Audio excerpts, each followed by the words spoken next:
Assalamu alaikum. I hope you are doing fine and preparing for your exams. आज हम chapter 16 से chapter 19 के MCQs discuss करेंगे और इन चैप्टर्स के नाम इलेक्ट्रिसिटी, मैग्नेटिज्म, इलेक्ट्रॉनिक्स और न्यूक्लियर फिजिक्स हैं।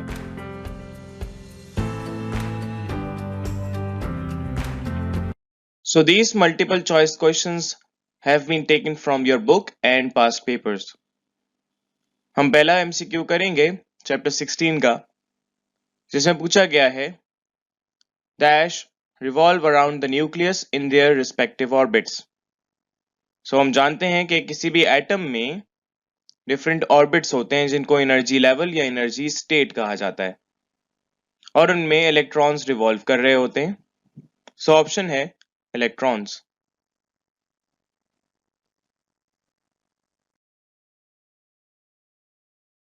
And the lightest particle in an atom is, ये भी इलेक्ट्रॉन है। उससे ज्यादा मास प्रोटॉन का होता है और फिर सबसे ज्यादा न्यूट्रॉन का होता है। ड्यूट्रॉन तो यहां पर हाइड्रोजन के आइसोटोप को कहते हैं।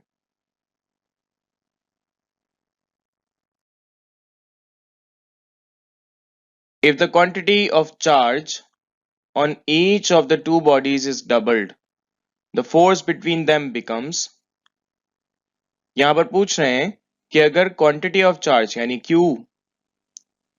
अब दो बॉडीज की यानी Q1 और Q2 होगी तो इनके दरमियान जो फोर्स है, हम फॉर्मूला जानते हैं कूलम्स लॉ के मुताबिक, force is directly proportional to product of their charges and inversely proportional to the square of distance between their centres. So यहां पर कह रहे हैं कि Q1 और Q2 दोनों डबल कर दें तो क्या होगी फोर्स। तो अगर यहां पर दोनों को डबल कर दें यानी 2Q1 और 2Q2 मल्टीप्लाई हो जाएंगे तो 4Q1 Q2 बनेगा और ये 4 टाइम्स हो जाएगा। सो आंसर है 4 times.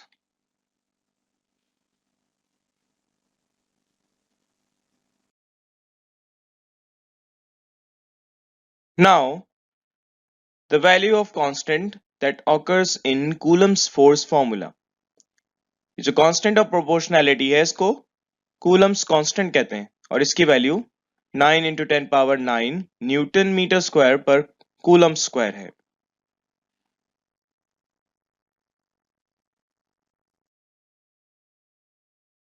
If 2 joules of energy is required to transfer 1 coulomb of charge from one point to another, एक पॉइंट से दूसरे पॉइंट तक जो एनर्जी रिक्वायर्ड है, जिसको इलेक्ट्रिकल पोटेंशियल एनर्जी भी कहते हैं, वो 2 जूल्स है। पूछ रहे हैं the potential difference between these points will be dash volt. So जो पोटेंशियल डिफरेंस होगा इन दोनों के दरमियान, that is the electric potential between them. और इलेक्ट्रोस्टैटिक पोटेंशियल का फॉर्मूला है दैट द इलेक्ट्रिकल एनर्जी या work against the electric field पर unit charge, so it will be 2 also, क्योंकि यहां पर एनर्जी अगर 2 जूल्स है डिवाइड कर दें 1 कूलम से, so we get 2 volt.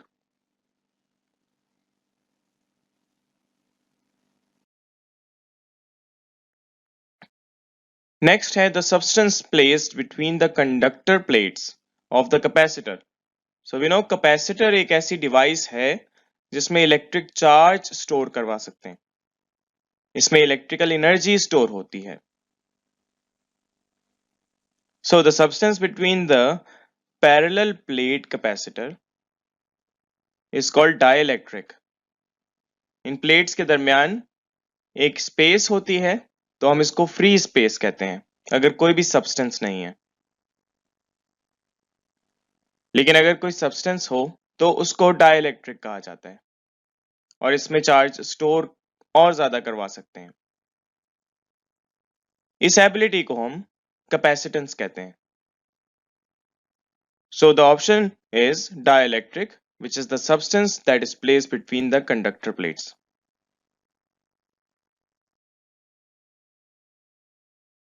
If the charge on a plate of a capacitor is doubled, the potential difference between its plates will be, option है half, double, 4 times या 1/3।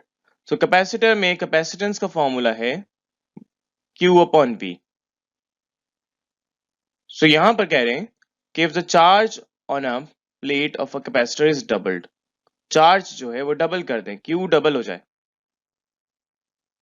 तो potential difference यहां पर क्या होगा उन प्लेट्स में? कैपेसिटेंस कांस्टेंट है यहां पर,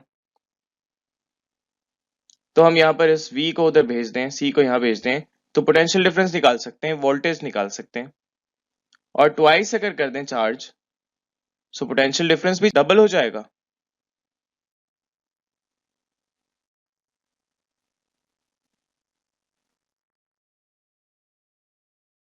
The energy required to drive the charge around the circuit is called kinetic energy, potential energy, electrostatic force या electromotive force.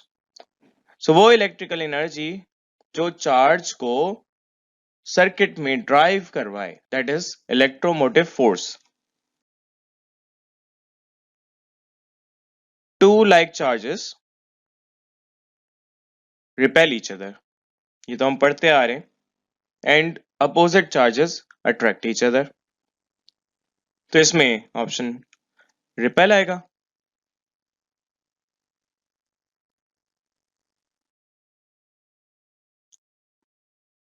Force of attraction plus और माइनस चार्जेस के दरमियान होती है, और force of repulsion negative negative charges के दरमियान या पॉजिटिव पॉजिटिव चार्जेस के दरमियान होती है, यानी लाइक चार्जेस के दरमियान।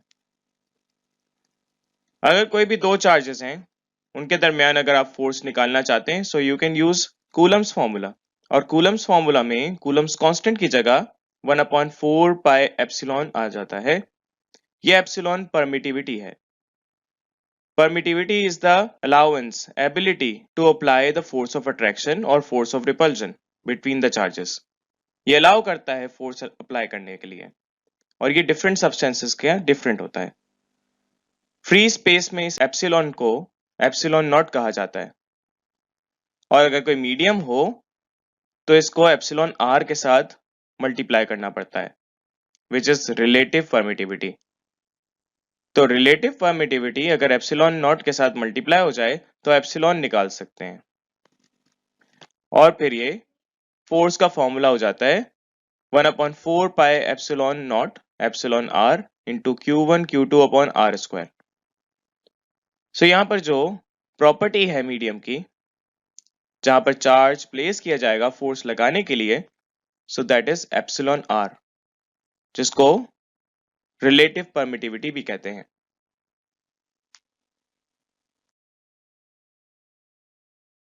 इस चैप्टर में यूनिट्स की भी डेफिनेशन इंपॉर्टेंट है। यहाँ एक सवाल इस तरह से आया है, coulomb per volt is called. तो हमें पता है कि coulomb is the unit of charge and volt is the unit of potential difference, और ये फराड के बराबर होती है, and farad is the unit of capacitance.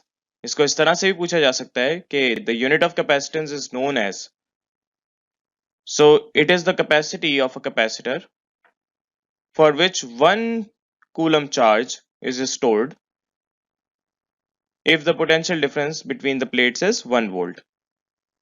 So option है Farad.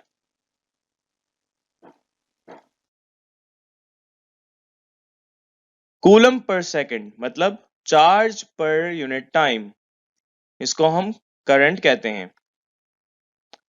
So the unit of current is ampere, which is the amount of charge as 1 coulomb per unit time as 1 second. अगर 1 coulomb charge 1 second में travel करे in a conductor, so it is 1 ampere. So it is equivalent to ampere.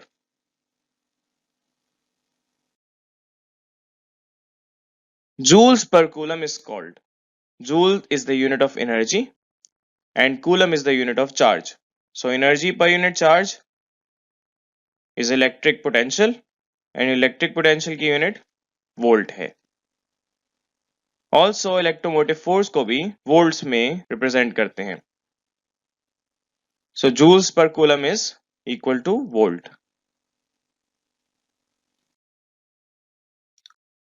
Newton per coulomb is the SI unit of. Newton is the SI unit of force. Coulomb is the SI unit of charge.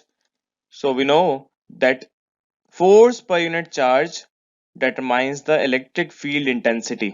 किसी भी एक unit charge को, जिसको test charge कहा जाता है, अगर किसी बड़े चार्ज के पास लाया जाए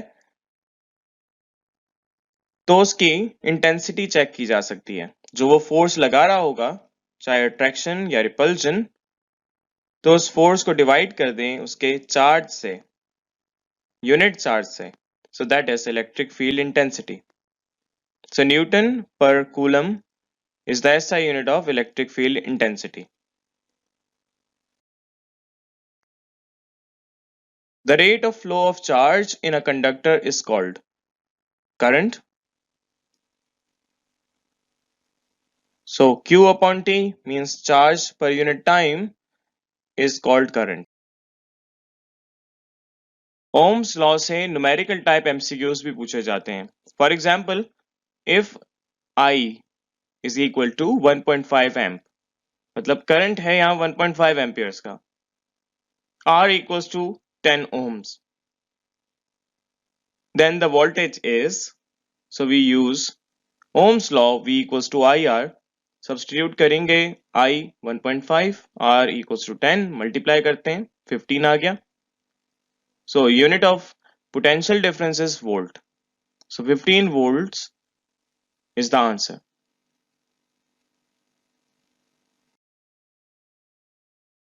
If the total charge passing through a wire is 0.6 coulomb in 10 seconds, then the current will be. So we know the formula, electric current is equal to charge per unit time, I equals to Q upon T. So putting the values, Q 0.6 है, T 10 second है, 0.06 ampere आएगा. But यहाँ पर option तो amperes में नहीं है, यहाँ तो मिली एम्प्स में है, तो इसको कन्वर्ट करना पड़ेगा. एम्पियर बड़ा है, मिली एम्पियर छोटा है, तो मल्टीप्लाई करेंगे. एक एम्पियर में 1000 मिली एम्पियर होते हैं, सो मल्टीप्लाई करेंगे 1000 से, सो 60 मिली एम्पियर आएगा. So option is 60 milli ampere. तो मिली की तरह माइक्रो भी इस्तेमाल किया जाता है, ना सिर्फ एम्पियर के साथ बल्कि कूलम के साथ, वोल्ट के साथ, ओम के साथ, ये सारे प्रीफिक्सेस यूज किए जा सकते हैं. सो माइक्रो का मतलब है 10 power -6. 1 mega ohm resistance is equal to, हम जानते हैं मेगा का मतलब होता है 1000 यानी 10 power 6. So 1 mega ohm resistance is equal to 10 power 6 ohm. ये सारे प्रीफिक्सेस आपको याद करने हैं. Kilowatt hour is the commercial unit of. हम जानते हैं कि वॉट यूनिट है पावर की, तो पावर इलेक्ट्रिकल पावर हो सकती है which is energy per unit time. इस टाइम को अगर पावर से मल्टीप्लाई कर दें तो एनर्जी का फॉर्मूला आ जाएगा. पावर को हम रिप्रेजेंट करते हैं वॉट में और टाइम के लिए सेकंड यूनिट है. So what second is also unit of energy. अगर वॉट को कन्वर्ट करें किलोवाट में तो 1 किलोवाट 1000 वॉट होता है और 1 घंटे में 3600 सेकेंड्स होते हैं. इस तरह से एनर्जी को मेजर किया जा सकता है किलोवाट आवर में, और एक यूनिट 1 किलोवाट आवर होता है. जो आप वापडा से या के इलेक्ट्रिक से एनर्जी इस्तेमाल करते हैं उसकी एक यूनिट की वैल्यू 1 किलोवाट होती है. So it is the commercial unit of electrical energy.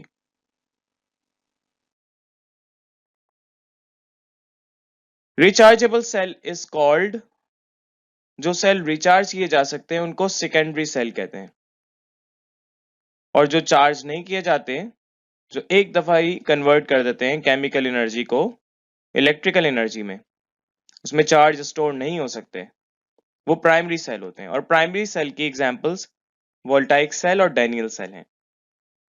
So option यहाँ पर सेकेंडरी सेल.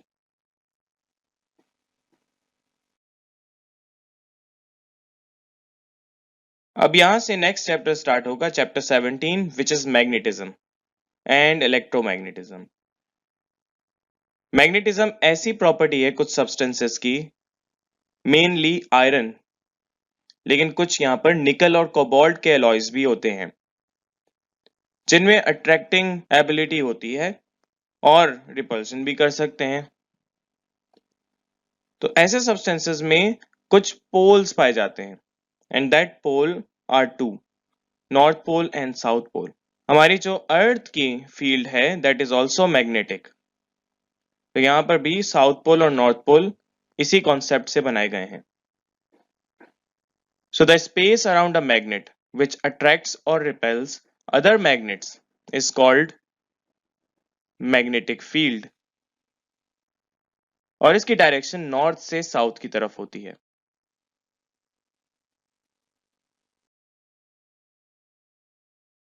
मैग्नेटिज्म में भी इसी तरह से अट्रैक्शन और रिपल्शन होती है।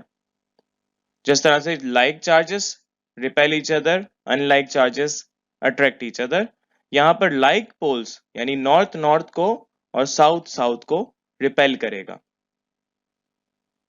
हाउएवर नॉर्थ साउथ को अट्रैक्ट करता है।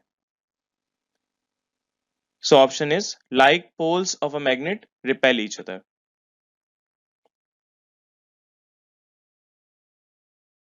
The relation between electric current and magnetic field was discovered by Oersted.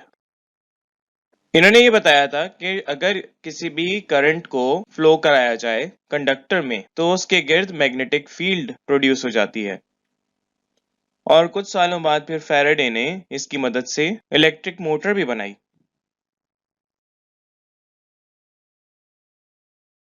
So Faraday ने ये बताया कि इलेक्ट्रिक मोटर बनाई जा सकती है अगर किसी भी कॉइल को मैग्नेट्स के दरमियान रोटेट करवाया जाए with the help of current. So current को अगर फ्लो करवाते हैं मैग्नेटिक फील्ड के गिर्द तो वो फोर्स लगाते हैं, उस कॉइल में एक फोर्स प्रोड्यूस हो जाती है। So the device that converts electrical energy into mechanical energy is electric motor. और ये मैकेनिकल एनर्जी काइनेटिक एनर्जी और पोटेंशियल एनर्जी होती है।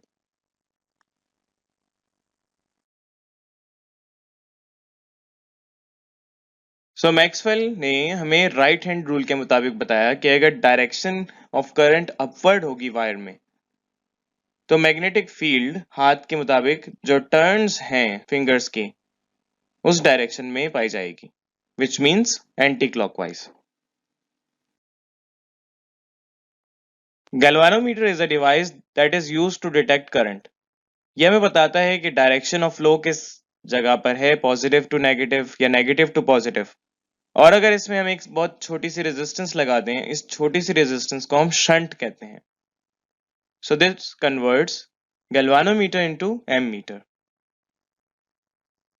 गैल्वानोमीटर इस तरह से दिखता है और इसको लेबोरेटरी में आप देख सकते हैं। एमीटर भी इस तरह का ही होता है लेकिन उसमें स्केल में एम्पियर्स में वैल्यू होती है, यहां पर डिग्रीज में वैल्यू होती है।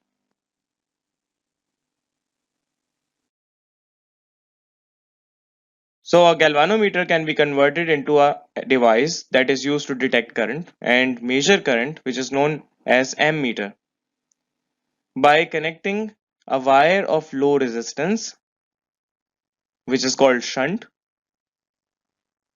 in parallel with galvanometer. इसको parallel में लगाते हैं।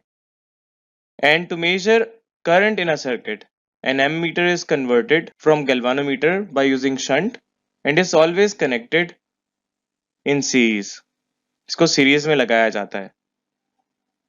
बनाने के लिए हम शंट को पैरेलल में लगाते हैं, लेकिन जब ये बन जाता है तो ये इस तरह से ए सिंबल से इलेक्ट्रिकल डिवाइसेस में रिप्रेजेंट करते हैं। इस तरह से दिख रहा है, सेम है गैल्वानोमीटर जैसा ही है, लेकिन यहाँ पर ये कांटा 0 से स्टार्ट हो रहा है और एम्पियर्स में वैल्यू नोट कर सकते हैं। सो हमेशा सीरीज में एक के आगे एक डिवाइस लगती है करंट नोट करने के लिए। To measure potential difference, a voltmeter is always connected in a circuit in parallel। यहाँ पर उलट है, वोल्टमीटर पैरेलल में लगाया जाता है और वोल्टमीटर बनाने के लिए गैल्वानोमीटर के साथ हाई रेजिस्टेंस लगाई जाती है सीरीज में। इस तरह से ये भी सिमिलर होता है, इसी तरह से दिखता है, बट इसमें जो स्केल है इससे हम वोल्ट्स में मेजर करते हैं। The material in which electric current can flow easily due to their low resistance are called conductors. Insulator में रेजिस्टेंस ज्यादा होती है, करंट फ्लो नहीं करता और करंट ब्लॉक हो जाता है। अब चैप्टर 18 में हम सेमीकंडक्टर के बारे में पढ़ते हैं। सेमीकंडक्टर वो मटेरियल है जिसमें करंट फ्लो भी होता है और करंट रेजिस्ट भी हो सकता है। इसमें हम कंट्रोल कर सकते हैं करंट को। ऐसा सब्सटेंस जो इंटरमीडिएट हो, जिसमें प्रॉपर्टी कंडक्टर की भी हो और इंसुलेटर की भी हो, तो उनकी रेजिस्टेंस दरमियानी होती है और इनमें टेम्परेचर बढ़ाने से इलेक्ट्रॉन्स फ्लो कर सकते हैं। सेमीकंडक्टर्स दो एलिमेंट से बनाए जाते हैं, सिलिकॉन से और जर्मेनियम से, और इनके आउटर मोस्ट शेल में 4 इलेक्ट्रॉन्स होते हैं। जब एनर्जी ज्यादा प्रोवाइड करते हैं तो इनके बाहर के शेल के इलेक्ट्रॉन्स फ्री टू मूव हो जाते हैं। सो टेम्परेचर बढ़ाते हैं, एनर्जी बढ़ती है, सो द रेजिस्टेंस डिक्रीजेस।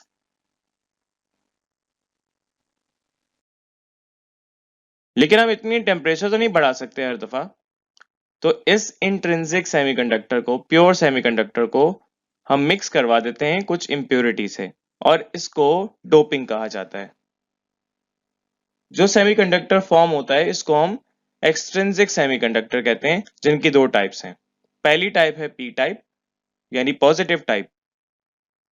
इसमें सिलिकॉन के साथ एक ट्राइवेलेंट इम्प्योरिटी ऐड करवाई जाती है, यानी ऐसे एलिमेंट जिनके अंदर आउटर मोस्ट शेल में 3 इलेक्ट्रॉन्स हैं, तो ऐसे एलिमेंट्स को ट्राइवेलेंट एलिमेंट कहा जाता है। जैसे कि एल्यूमिनियम, इसको हम कंबाइन करवाते हैं सिलिकॉन के साथ, लेकिन बहुत ही थोड़ी क्वांटिटी में, तो इलेक्ट्रॉन्स शेयर हो जाते हैं, लेकिन फोर्थ इलेक्ट्रॉन ना होने की वजह से शेयर नहीं होता और होल क्रिएट हो जाता है, जगह क्रिएट हो जाती है, एब्सेंस ऑफ इलेक्ट्रॉन हो जाता है। So the option is semiconductor is doped with trivalent impurity. Electrons की कमी करके तो पॉजिटिव चार्ज आ जाता है, लेकिन नेगेटिव चार्ज लाने के लिए एन टाइप मटेरियल बनाया जाता है, यानी नेगेटिव टाइप मटेरियल, और इसके लिए एक इलेक्ट्रॉन इजाफी रखना होता है। तो हम ऐसे एलिमेंट सेलेक्ट करते हैं जिनमें 5 इलेक्ट्रॉन्स आउटर मोस्ट शेल में होते हैं, which means pentavalent. For example phosphorus, इसको कंबाइन करवाया जाता है सिलिकॉन के साथ, तो 4 इलेक्ट्रॉन्स शेयर हो जाते हैं और 5वां इलेक्ट्रॉन फ्री इलेक्ट्रॉन होता है। इसकी वजह से इस सब्सटेंस में नेगेटिव चार्ज आ जाता है। So the semiconductor is doped with pentavalent element. और अगर ये पी टाइप और एन टाइप सब्सटेंस कंबाइन करें तो एक लेयर बन जाती है इनके दरमियान, which is called depletion layer, and this is due to transfer of electrons to hole. जो एन टाइप के इलेक्ट्रॉन्स हैं वो होल में जाना शुरू हो जाते हैं, लेकिन एक लिमिट तक। इनके अंदर रेजिस्टेंस होती है तो आगे ये बढ़ते नहीं है, तो इस तरह से ये डिप्लेशन लेयर बन जाती है जो आगे इलेक्ट्रॉन्स को बढ़ने से रोकती है। तो अगर हम पी टाइप को पॉजिटिव टर्मिनल के साथ अटैच करें किसी भी बैटरी से, एन टाइप को नेगेटिव टर्मिनल से अटैच करें और वोल्टेज बढ़ाएं एक लिमिट से ज्यादा, जिसको हम पोटेंशियल बैरियर कहते हैं, तो डिप्लेशन लेयर कम होती जाती है।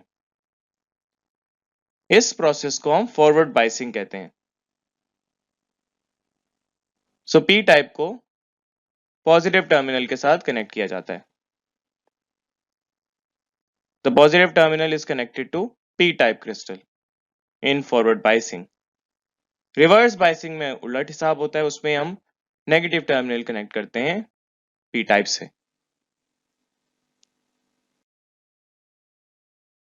इन P type substance the charge carrier are, P type substance में होल होते हैं जिसकी वजह से पॉजिटिव चार्ज आता है, which means absence of electron.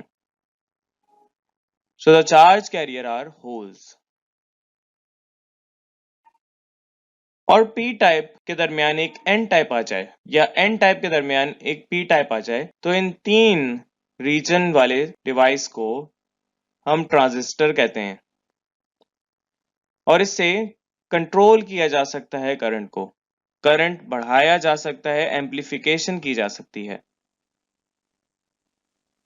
Base current को अगर कम ज्यादा करें तो हम कलेक्टर करंट को कंट्रोल कर सकते हैं and this device is transistor.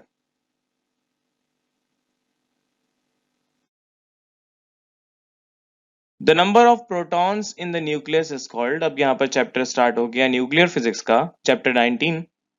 तो हम जानते हैं नंबर ऑफ प्रोटॉन्स या नंबर ऑफ इलेक्ट्रॉन्स किसी भी एटम में एटॉमिक नंबर बनाते हैं।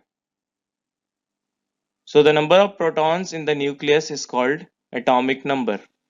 किसी भी एटम को अगर रिप्रेजेंट करना हो तो हम सिंबल से रिप्रेजेंट करते हैं और उसके लोअर साइड पर नंबर ऑफ प्रोटॉन्स लिखे होते हैं विच इज एटॉमिक नंबर और अपर साइड पर एटॉमिक मास लिखा होता है which is the sum of proton and neutron in the nucleus.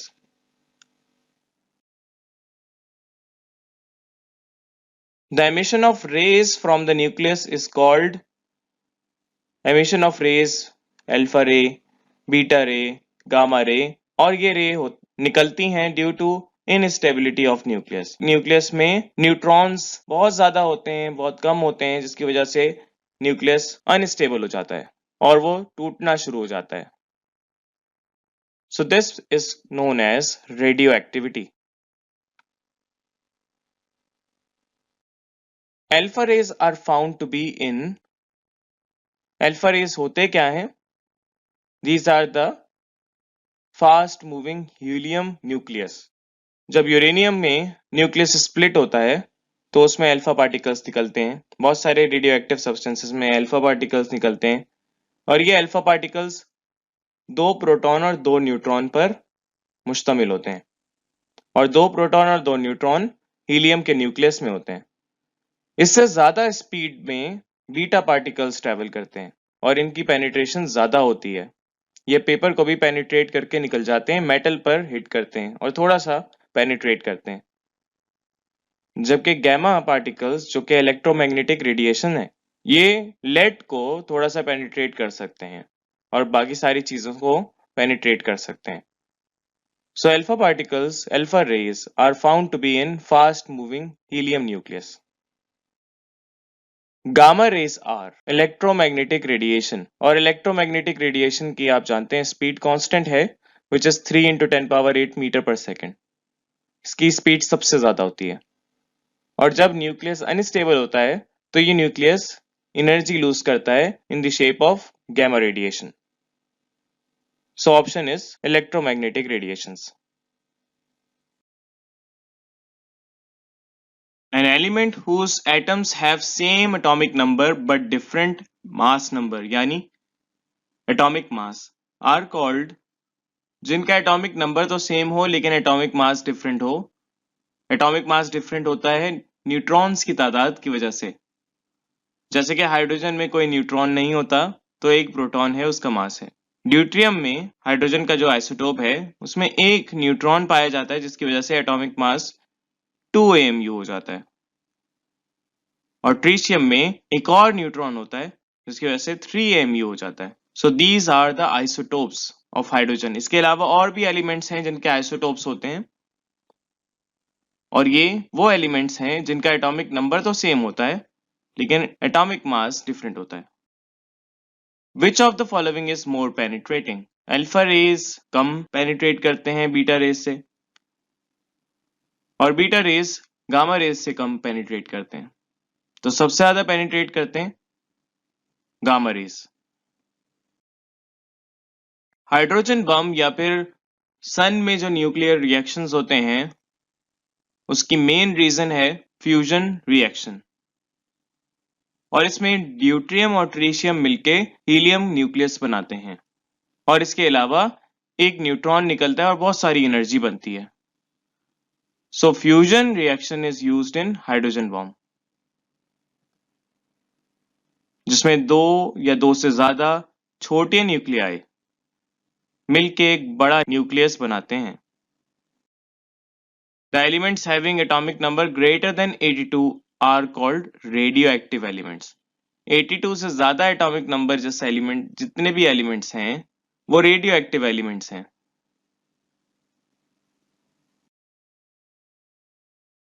Nucleus of this atom is called alpha particle. Alpha particle जो है दैट इज हीलियम न्यूक्लियस। तो nucleus of helium is called alpha particle.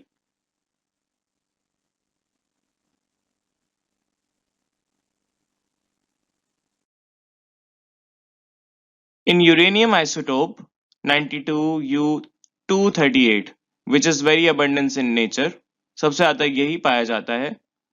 The number of neutron is, यहाँ आपको पता है कि 92 atomic number है और एटॉमिक मास 238 है। तो एटॉमिक नंबर तो नंबर ऑफ प्रोटॉन होते हैं Z इक्वल्स टू 92 और मास नंबर या atomic mass A equals to 238।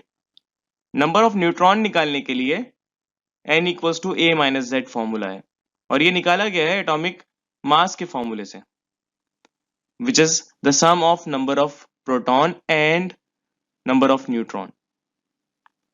तो यहां पर a में पुट करेंगे 238, z में पुट करेंगे 92, सो इट विल बी 146। तो कितने ज्यादा इसमें न्यूट्रॉन है as compare to proton?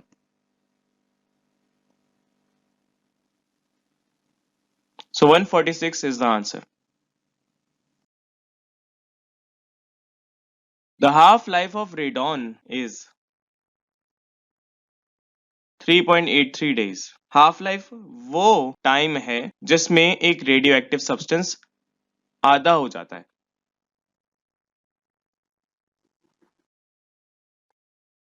Which of the following is used for the study of thyroid glands? Thyroid glands की ट्रीटमेंट के लिए हम रेडियो एक्टिव आइसोटोप जो इस्तेमाल करते हैं आयोडीन का इस्तेमाल करते हैं। So radioactive isotope of iodine is ingested for the treatment of thyroid gland. In nuclear reactor, control rods are of boron. Boron हम इस्तेमाल करते हैं न्यूक्लियर रिएक्टर में कंट्रोल करने के लिए हीट को। कंट्रोल रॉड अगर डिप कर दिया जाता है रिएक्टर में तो फिर हीट कम उसमें ट्रांसफर होती है क्योंकि उनके अंदर बोरॉन रॉड्स में हीट एब्सॉर्ब हो जाती है। So the control rods that are used in nuclear reactor are of boron.